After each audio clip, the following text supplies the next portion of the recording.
ये ठीक उल्टा हुआ है। गलत तो नहीं कह रहा हम सर? रीपोलिंग में वोट कम होता है, लोगों का उत्साह कम हो जाता है किसी वजह से। बाईपोल में हमेशा वोटिंग परसेंटेज कम होता है। चुनाव आयोग के मुताबिक यहां पर 88.13% वोट हुआ है। 29 अप्रैल को यहां पर 86.71% मतदान हुआ था।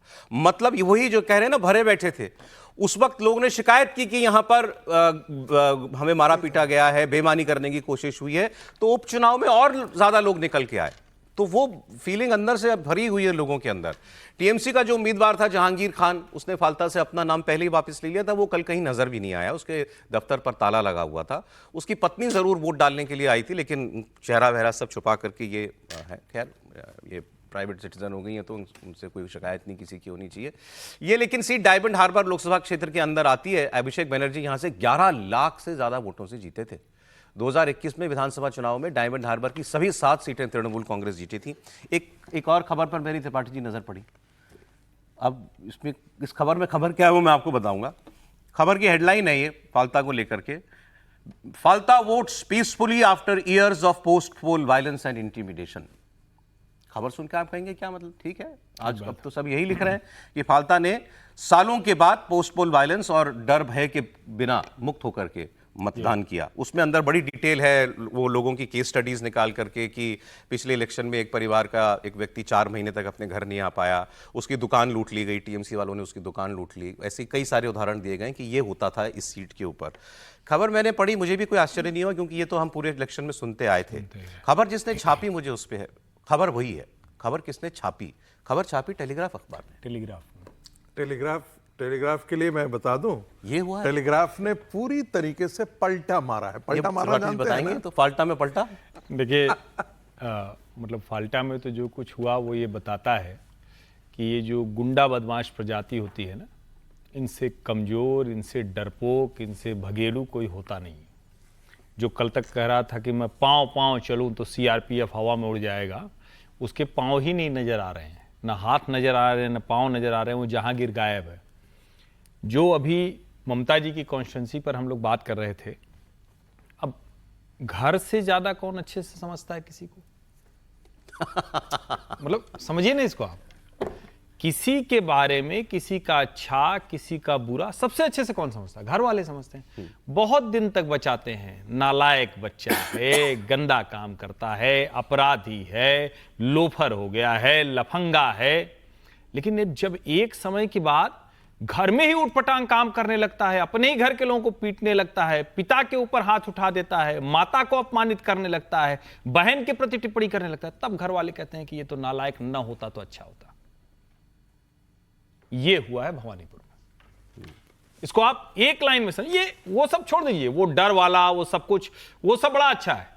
लेकिन घर में जब कोई हारता है ना, इसका मतलब यह है कि उसने जो कहा जाता है कि बेसिक कर्टसी होती है कि आप कम से कम अपना घर और 7 पड़ोसी तो छोड़ ही के चलते हैं, वो भी नहीं बचा। और मैं तो जब इस रोड पर गया था, इस सड़क पर जहां ममता जी का घर है, तो घर तो वैसे ही दिखता है। तो उसी वक्त हमारे साथ जो सज्जन थे उन्होंने कहा कि ये बस ये दिखावा है, ये हाथी के दिखाने वाले दांत हैं, खाने वाले आपको अभिषेक बनर्जी का साम्राज्य दिखेगा। ये हुआ है। और फाल्ता में जो हुआ वो वही होता है जब कोई गुंडा, जब सरकार अपनी पर आ जाती है, और सरकार से बड़ा कोई होना ही चाहिए। उससे बड़ा कौन हो सकता है? कोई गुंडा उससे बड़ा हो जाएगा।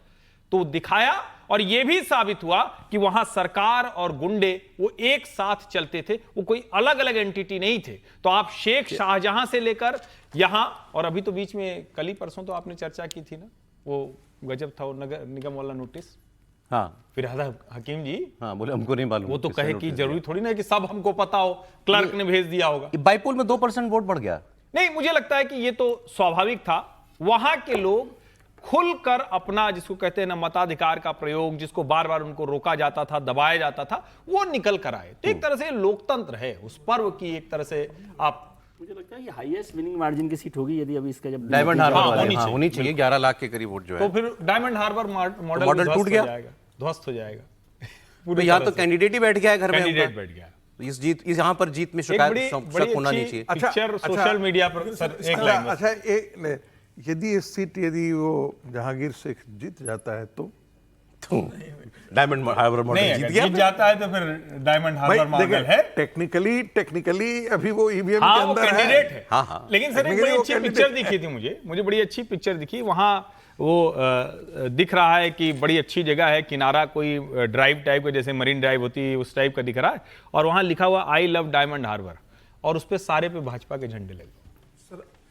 बहुत अच्छी पिक्चर अच्छा, वो चल। सोशल मीडिया पर वायरल। नाम वापस लेने की घोषणा की, उसके बाद अभिषेक ने कम से कम 20 बार फोन किया, उसने फोन नहीं उठा अभिषेक का, बिना पूछे पार्टी से उसने निर्णय ले लिया।